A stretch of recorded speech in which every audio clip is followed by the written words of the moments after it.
Hey, this is driver 88. Decades ago, back when I was growing up, when people had worked their asses off for their whole career and they were semi-retired, they would often treat themselves with a nice luxury Euro sedan or saloon, like the 3 Series and the C-Class. But not anymore. Those cars are sort of gone by the wayside, and everyone buys these things called mid-size SUVs, but really they're just oversized hatches, incredibly popular.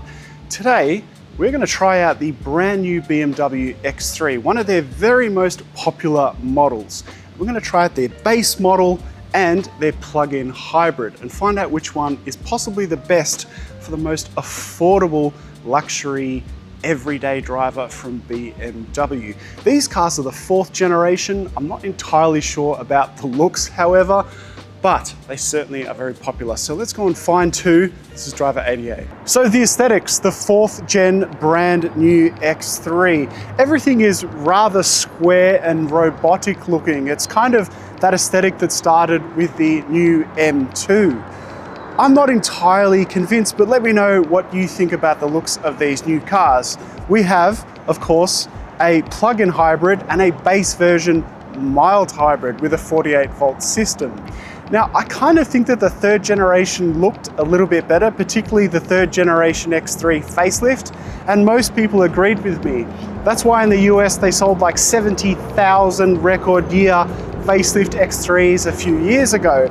It'll be a bit of an interesting to see how well these sell. They don't sell an X3M competition, which was a very favorite tuner car for lots of people. They do have an M50 though, and that is about $140,000 Australian.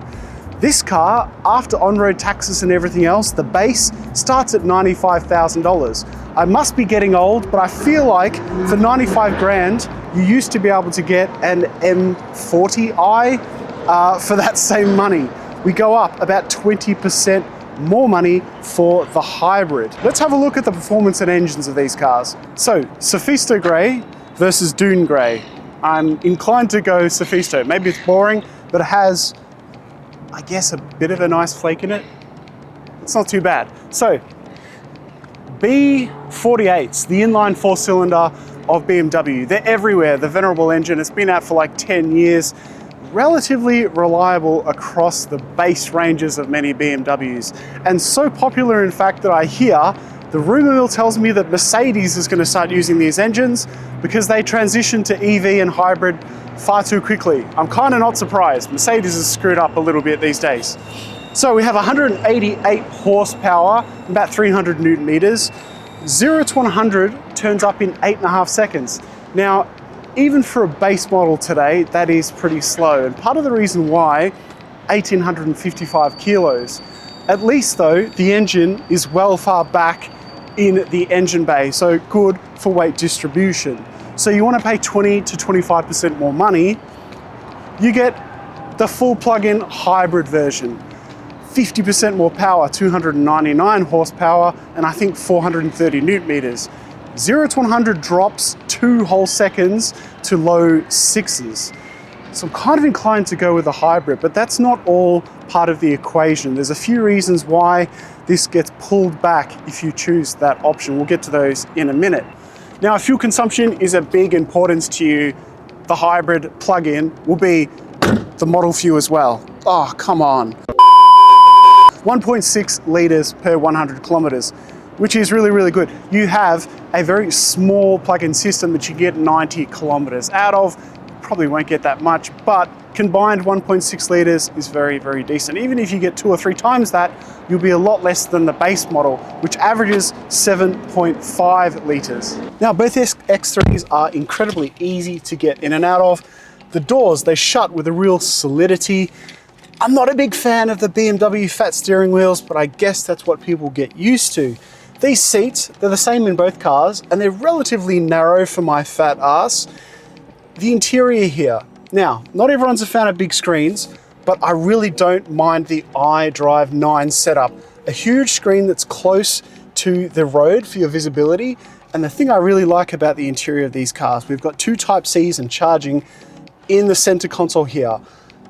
BMW does it better than Mercedes and Audi in this case. I don't want screens and buttons right here. I want to just put my phone there and have a few buttons here. There's no need for more screens. This is enough. So the pan roof comes standard with the 30E. It's an option, and there's 3 different option packs for the base model. That car does have, I believe, a few M options, as well as Harman Kardon sound. Now the screen, incredibly clear. I love the way with these new screens, they really don't reflect too much light, particularly here in summer.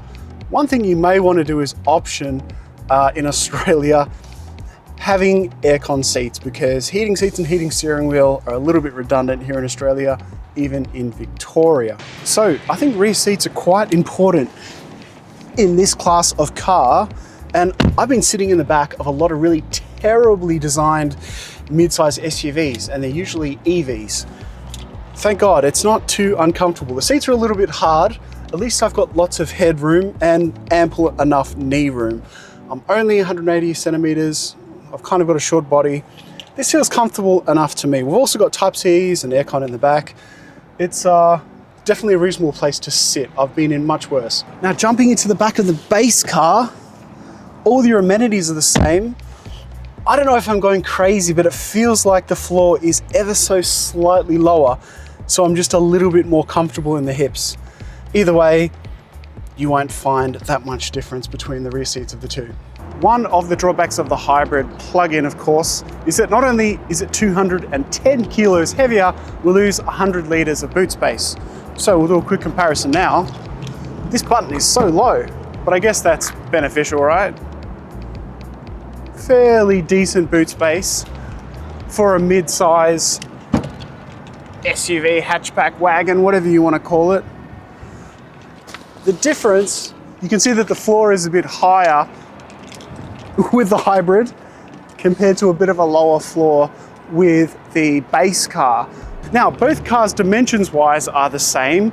The plug-in hybrid gets 21-inch wheels, which feel gigantic on a car such as this. But both cars also have had their butts smooth. They've had like some sort of BBL action going on. Exhaust pipes have been taken away. They're hidden underneath their butts and going into the ground. I don't know why exhaust pipes for a long time now have been illegal aesthetically. I think that's a wrong choice, but whatever. So the plug-in hybrid 30E. Driving this car around, I've noticed that the NVH is really quite good, as it should be for a brand new hybrid car, but with 21-inch wheels, the road noise and NVH is very good. We have really, really poor roads here, and it's taking the bumps and potholes and all that sort of stuff much better than I thought it would. Some people hate hybrids, but I personally really like the initial torque that you get off the line. We've got over 400 Newton meters, and of course it comes really, really low in the rev range as well.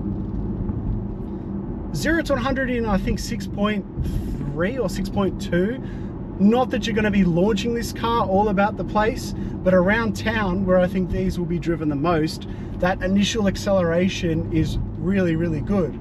This car, with my fat ass in it, is probably sitting at over 2.1 ton. So it is quite heavy, but it's holding its weight quite well on the road. It's not like it's falling over itself when you brake pretty hard. I still don't like the fat steering wheel, but there you have it.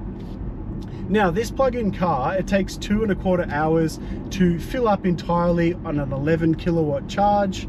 Look, there's not a ton of character in driving this car, but I guess this is just a nice daily driver that people are going to have for probably a few years and then pass on. Speaking of a few years, you've got 5 years warranty in both cars, and as far as I'm aware, you can actually extend that a further 3 years with BMW, which makes a fair difference. Also, a lot of people are pretty concerned about hybrid warranties and battery warranties. I believe it's 160,000 Ks and 8 years. So I would imagine that most people would probably have these cars on leases, have them for 3 years and turn them over. What's going to happen in 8 years, I'm not entirely sure, but that's maybe another video for another time. Now, we've got paddles here. We've got the classic 8-speed ZF. I don't know, I mean, like, it's just not really the car to be doing sporty driving, but I like the way it turns for this sort of class of car. I'm not going to be playing with the paddles too much. The responsiveness is not amazing, but that's all because it's tuned towards fuel consumption. And if you're worried about the price of fuel, this is probably the one for you. Now, a number of people would probably also be looking at the X1. Really not a fan of that car. The base sort of BMW mini SUV. One of the worst cars I've driven, I think, in a number of years. It's just my opinion. I just thought that they were gutless and they didn't feel as premium as they should. You may as well just buy a Volkswagen or Skoda at that point. This feels a fair bit of a step on from that in technology and even materials. There's a few plastic pieces here that don't feel great, but overall it's quite a nice ambient place to be. You've got huge visibility, the panoramic sunroof and the headroom are fantastic even for this class, and it's just a pleasant car to cruise on down the road. You really don't need to think too much, and I think that they will continue to sell these really well in future. Now, our friends at Cavallo Prestige have this car as well as the base one for sale, so check them out. I'll put a link in the comment section. Okay, when we turn everything up and we put it into boost mode and we get a bit of fake engine noise, it's surprisingly quick, to be honest. I'm pretty surprised. This little boost feature is pretty cool. It adds a little bit of character where you didn't think there was. And I like how the screen all lights up red and then off we go. Some people absolutely despise the fake engine noise. I don't know.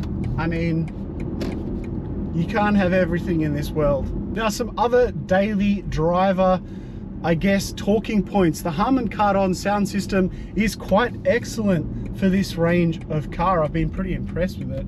Now, another thing that really annoy people about modern cars is too many touchscreens and not enough buttons. At least I have some real buttons on the steering wheel here for your volume and your navigation and things. I really don't like the aircon being touch. It's kind of annoying. And just the last thing I can speak about both of these cars, you would think that they had all-wheel steering, and they don't. Their turning circle for this size of car is just superb.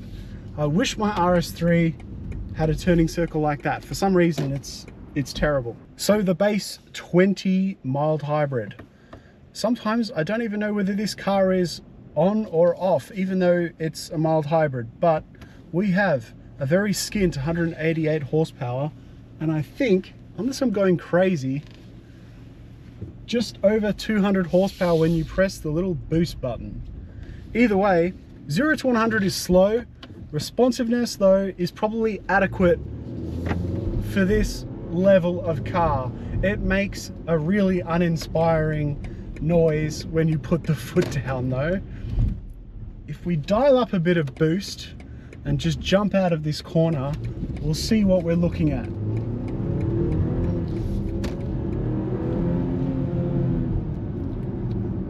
Not much, but I wasn't expecting too much for this segment.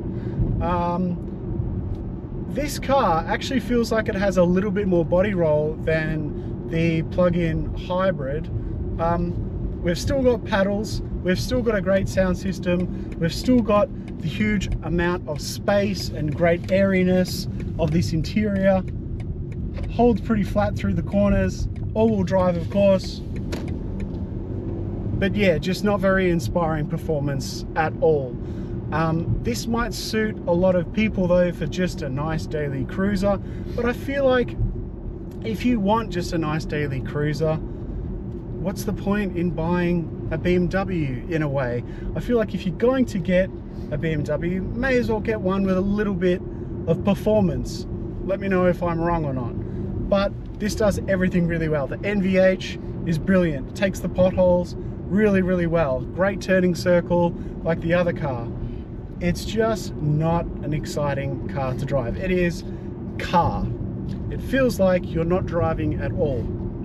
Now, these are the two X3s, but next week we're trying the new M5 wagon, so it's going to be really exciting. It's actually just over there. So the base or the plug-in hybrid? To be honest, I'm leaning towards the plug-in hybrid. Despite its 20% extra cost, you get 50% more performance, and I just prefer to drive it day to day. So that's my verdict. As much as I would still prefer the M50 6-cylinder, we'll have to have that one on in the coming weeks or so. This is Driver 88. We'll see you next time.